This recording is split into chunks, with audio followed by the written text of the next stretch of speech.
Railway आरोग्य खात्यात नोकरीचे आमिष दाखवून 5 जणांना 60 लाखांचा गंडा, बनावट शिक्के, नियुक्तीपत्रांद्वारे फसवणूक, दोघांवर गुन्हा दाखल.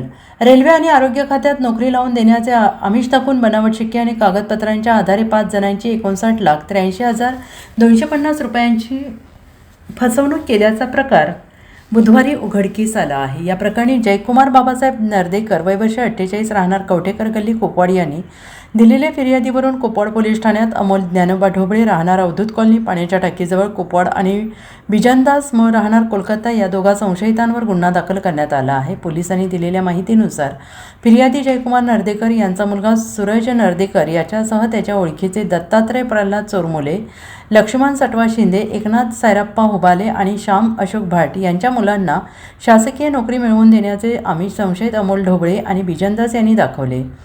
मुलांना रेल्वे आणि आरोग्य खात्यात निश्चित नोकरी लावून देतो असे खोटे आश्वासन देऊन या दोघांनी पालकांचा विश्वास संपादन केला. या विश्वासाचा गैरफायदा घेत संशयितांनी 30 ऑक्टोबर 2024 ते 21 फेब्रुवारी 2025 या कालावधीत या 5 जणांकडून वेळोवेळी एकूण 59,83,250 रुपये उकळले.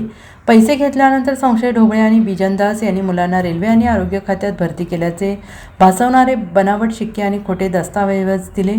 तसेच लवकरच अधिकृत नियुक्तीपत्रे मिळतील असे सांगून त्यांची फसवणूक करत राहिले. नोकरी न मिळाल्याने आणि दिलेली बनावट कागदपत्रे असल्याचे लक्षात येताच आपली फसवणूक झाल्याचे नर्देकर आणि इतरांच्या निदर्शनास आले. त्यानंतर नर्देकर यांनी पोलीस ठाण्यात तक्रार दाखल केली. Bureau report, SPN Marathi, Sangli.